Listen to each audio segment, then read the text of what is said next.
वर्षाच्या निमित्ताने आपण होत आहे आणि या सर्वच मान्यवरांच्या उपस्थितीमध्ये आज या ठिकाणी सर्वसामान्यांचा आवाज आणि बरोबर जनतेतील असणारे कार्यतत्पर नेतृत्व संजयजी वराडे साहेबांच्या जनसंपर्क कार्यालयाचा उद्घाटन समारंभ आपल्या सर्व मान्यवरांच्या उपस्थितीमध्ये या ठिकाणी संपन्न होणार आहे। खऱ्या अर्थाने सर्वसामान्यांचा आवाज बरोबर अन्ना समोर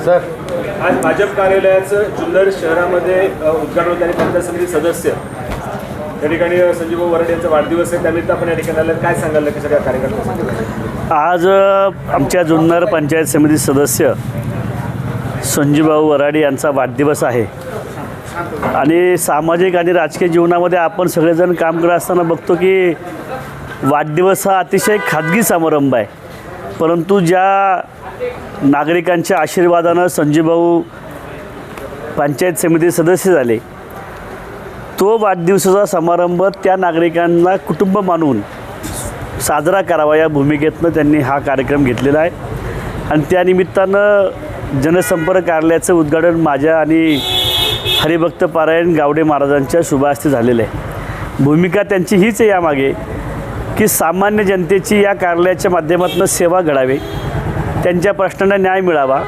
या कार्यालयातनं सरकारच्या योजना केंद्र आणि राज्याच्या या जनतेपर्यंत पोहोचवाव्यात या भूमिकेतनं हे कार्यालय त्यांनी उद्घाटन केलं आहे। त्यांचं मी अभिनंदन करतो की वाढदिवसाच्या एका चांगल्या दिवशी त्यांनी समाजाची सेवा करण्यासाठी लोकांना स्वतः उपलब्ध होण्यासाठी या कार्यालयाची स्थापना केली, त्याबद्दल त्यांचं अभिनंदन करतो। उत्तर जिल्ह्यामध्ये भाजपला थोडंसं कमी यश मिळते, भविष्यामध्ये आपली व्यवस्था कशी असणार आहे? बघा, भारतीय जनता पार्टी जगातला सगळ्यात एक नंबरचा पक्ष आहे।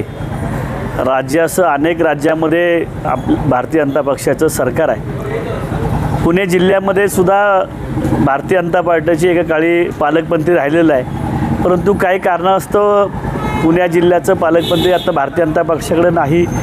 तुमचं म्हणणं खरं आहे की या तालुक्यामध्ये थोडी भारतीय जनता पक्षाची ताकद कमी आहे आणि कदाचित ती ताकद वाढवावी यासाठीचाच कदाचित अशा पद्धतीचा दौरा माझा असू शकतो, कारण मी राज्याचा युवकांचा अध्यक्ष राहिलो, आता राज्याचा OBC मोर्चाचा अध्यक्ष आहे। त्यामुळे माझं दायित्व आहे की माझ्या संघटनेतल्या कार्यकर्त्यांना ताकद द्यावी, त्यांच्या कार्यक्रमांना उपस्थित राहून त्या कार्यकर्त्याच्या मागे उभं राहावं आणि कदाचित मी ज्या पद्धतीनं घडलो की माझ्या नेतृत्वानं अशाच पद्धतीनं माझ्या मागे उभं राहिले आणि म्हणून मी कदाचित हडपसर विधानसभेमध्ये इतिहास घडलो की पहिल्यांदा मी आमदार त्या भारतीय जनता पक्षाचा त्या ठिकाणी झालो आणि वारंवार प्रवास करून कार्यकर्त्याचे संबंध ठेवून जनतेपर्यंत पोचून नजीकच्या काळामध्ये भारतीय जनता पक्षाची ताकद या तालुक्यामध्ये आम्ही नक्की वाढू।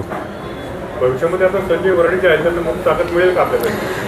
बघा, भविष्यामध्ये संजय वराडेंसारखे आमचे अनेक कार्यकर्ते आहेत, आमचे गणेशभाऊ कवडे आहेत, नाना आहेत, आम्ही सगळ्या कार्यकर्त्यांना ठरवून शेवटी बघा भारतीय जनता पक्ष ज्या पक्षाला आपण सगळ्यांनी काही वर्षापूर्वी शेठजी भटजींचा पक्ष म्हणालो तो पक्ष कधी सामान्यांचा भला हे आपल्याला लक्षात आलं आहे, कारण या पक्षानं कायम सामान्य नागरिकांच्या कुटुंबातल्या कार्यकर्त्याला संधी दिली, त्याच्या नेतृत्वावरती विश्वास ठेवला आणि म्हणून शेठजी भटजींचा असलेला पक्ष हा सगळ्या समाज बांधवांचा झाला, याचं कारण त्या समाजाच्या नेतृत्वाला कायम भारतीय जनता पक्षाने संधी दिलेली आहे। तालुक्यामध्ये अनेक प्रश्न प्रलंबित आहेत, पक्षाचं कणखर नेतृत्व भाजपचं तालुक्यामध्ये त्यामध्ये कार्यरत दिसत नाही आहे। आता नवोदित सदस्य या ठिकाणी संजीवभाऊ आहेत, गणेश शेठ आहेत, नगरपालिकेचे 2 नगरसेवक आहेत, एकंदरीत या सगळ्या तालुक्यासाठी विकासाच्या वाटा कशा पुरवतील? बघा, तालुक्यामध्ये आमच्या आशाताई बुचके यांनी नेतृत्व केलं आहे, आमच्या तालुक्याच्या अध्यक्षांनी नेतृत्व केलं आहे। आता 2 नगरसेवक आमचे नंदू तांबोळे आणि रोकडे साहेब ना, बरं, हे दोघेही या ठिकाणी आमचे निवडून आले। बघा, शेवटी सुरुवात होत असताना अशाच पद्धतीने सुरुवात होते, परंतु नेतृत्वाला कायम संधी द्यावी। आमच्या संघटनेची एक रचना आहे, त्या रचनेतून आम्ही काम करतो। त्यामुळे एक नेतृत्व हे भारतीय जनता पक्ष केव्हा मानत नाही. संघटनेचे पदाधिकारी हे नेतृत्व असून त्या सगळ्या संघटनेच्या ताकदीला पदाधिकाऱ्यांना आम्ही ताकद देण्याचा प्रयत्न करूया. जुन्नर तालुक्यामध्ये अदानीचा एक प्रकल्प या ठिकाणी येऊ घालतोय आणि त्याला प्रचंड मोठ्या प्रमाणात विरोध होतोय. परंतु भारतीय जनता पार्टी त्या ठिकाणी त्यांची कोणी पदाधिकाऱ्यांपर्यंत अजून भेट दिलेली आहे, लक्षात येत नाहीये. आपण आता त्या ठिकाणी भेट देणार आहात का?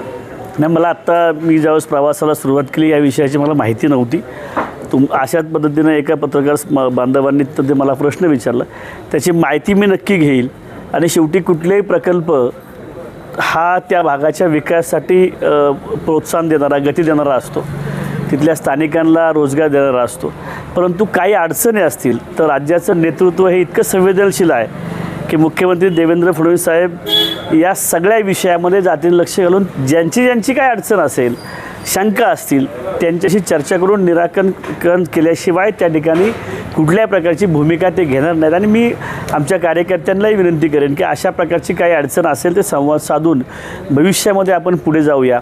शेवटी आत्ता आपण सांगितलं की अनेक अडचणी या मतदारसंघामध्ये आहेत तालुक्यात. मग असं सोडवायचे असेल तर काही उद्योग व्यवसाय येणंसुद्धा अपेक्षित आहे. तर त्यासाठी आपण प्रयत्न केले पाहिजे. परंतु कोणाचाही हितसंबंध न दुखावता कुणाच्याही शंका असेल तर ते पुढे जाणार नाही. ही भूमिका आमच्या सरकारची आहे आणि आमच्या कार्यकर्त्याची सुद्धा तीच राहणार. अदानीचा जो प्रकल्प आहे त्याला इथल्या स्थानिक आदिवासी बांधवांचा तीव्र विरोध आहे. तर एक युवक जो आहे स्वराज्य वाघ तो इथे चौकात गेले 8 दिवस उपोषण करतो. मग त्या ठिकाणी भेट देणार आहात का प्रश्न मार्गी लावणार? मी आत्ता एका वेगळ्या कार्यक्रमासाठी आलेलो आहे. याच्यातनं वेळ मिळाला तर नक्की त्या ठिकाणी भेट देईल.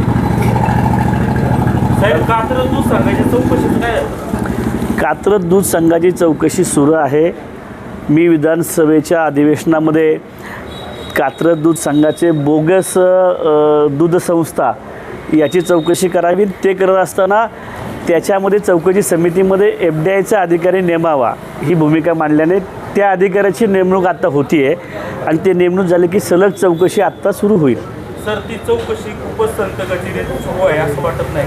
नाही, असं नाही. मी स्वतः त्याच्यामध्ये लक्ष घातलेलं आहे. त्याच्या 2 बैठका झाल्या, चौकशी झाली आहे. FDIचा अधिकाऱ्याची नियुक्ती झाल्यानंतर पुन्हा सखोल चौकशी सुरू आहे.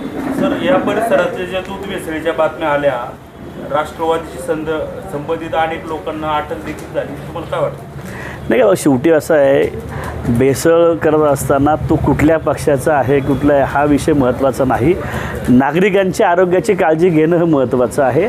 आणि अशा प्रकारचं जर काही भेसळ आढळले असेल तर निश्चितपणे ते अतिशय चुकीचं आहे. त्या विषयामध्ये चौकशी होईल, तपास पुढे जाईल आणि योग्य ती कारवाई होईल.